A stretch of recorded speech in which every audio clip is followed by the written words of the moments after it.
Salut vous tous, ici Jeff Rose.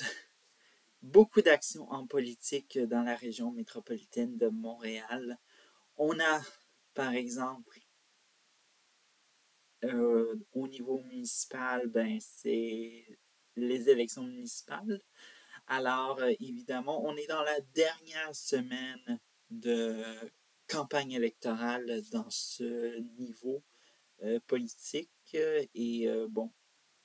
Alors donc, j'espère que vous irez voter le 2 novembre jour J si vous aviez préféré de ne pas voter pour aux anticipations.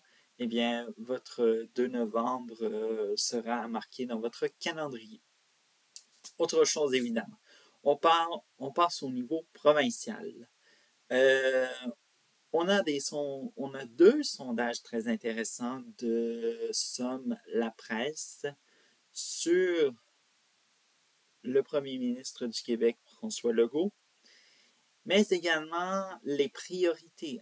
Et on se rend compte que la cote de performance de François Legault décline toujours et les priorités de la population, bien sûr, ne sont pas celles que les politiciens à Québec défendent. Bref. Alors, donc, vous irez voir ça, c'est en description, ces deux sondages très intéressants. Et nous terminons. Bon, on vous a parlé de François Legault qui n'est pas très apprécié, qui est de plus en plus moins apprécié de la population.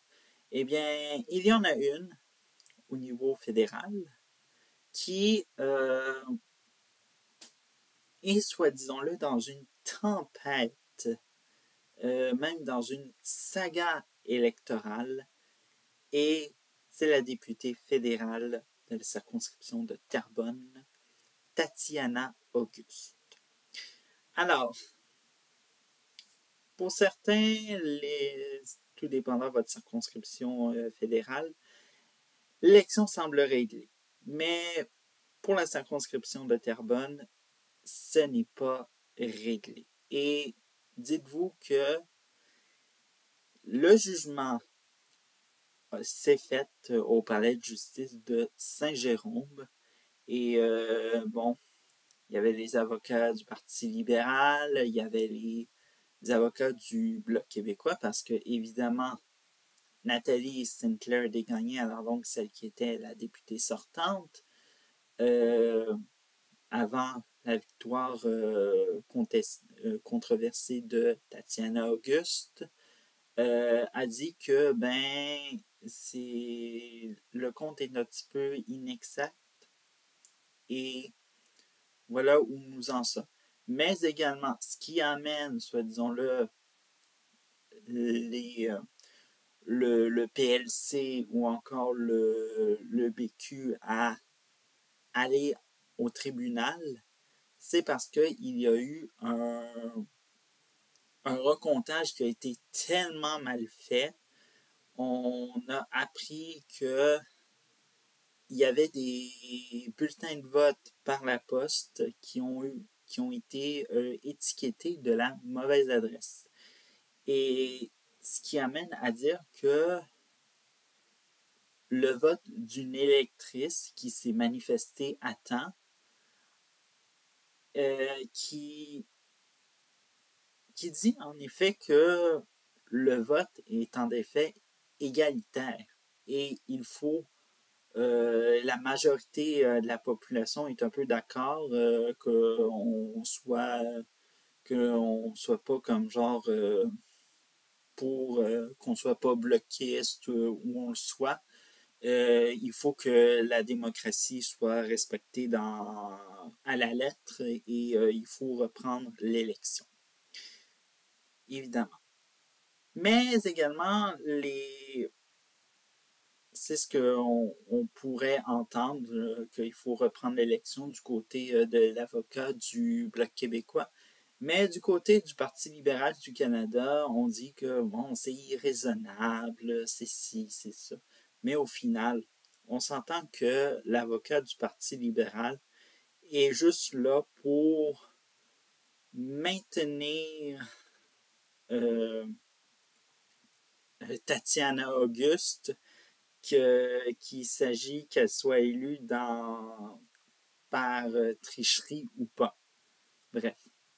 Alors donc, ça s'est déroulé pendant 3 jours, lundi, mardi, mercredi.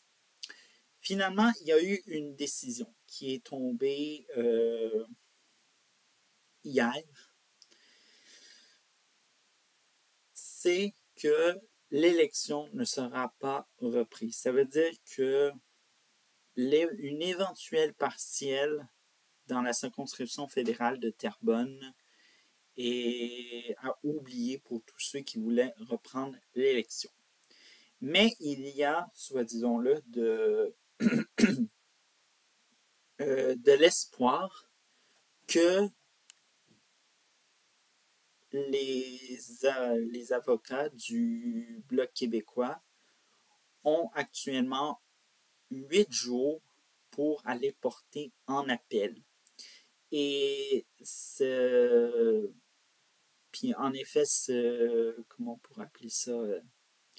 En effet, c'est la prochaine décision, bon, l'étape numéro 2 où ça va avoir lieu, ben, ça va se dérouler à la Cour suprême. En effet, ils disent Cour suprême, mais en effet, on ne sait pas si c'est celle du Canada ou celle du Québec qui va encore en juger. Mais on sent que, évidemment, les gens maintenant fondent leurs espoirs en ce que le Bloc québécois va décider prochainement. Et bref. Mais il se peut que cette histoire soit peut-être soit mise dans l'ombre, évidemment, puisque, évidemment, je dis beaucoup évidemment, mais bref.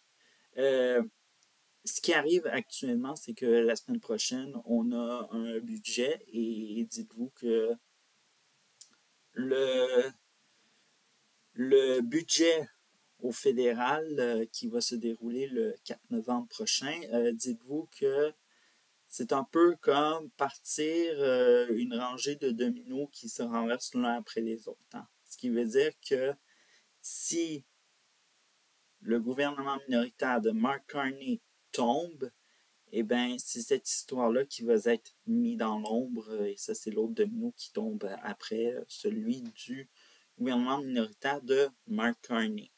Bref. Alors, on ne sait pas où ça va nous mener, cette histoire-là, mais n'empêche que les gens de Terrebonne sont prêts à avoir un résultat juste et équitable et que les droits des électeurs et électrices soient respectés. Bref. Alors, dites-vous que le jugement de dire que c'est une erreur humaine, c'est comme si c'était un professeur de mathématiques qui disait que c'est normal de faire des erreurs dans ses chiffres. Hein. Et dites-vous qu'un professeur de mathématiques qui dit de telles choses, ben, ça n'existe pas dans la vie, ça n'existe que chez Élections Canada qui a tenté d'étouffer l'affaire, hein, et on s'entend qu'il y a plein de petites failles d'un océan à l'autre qui peuvent arriver et voilà. Alors,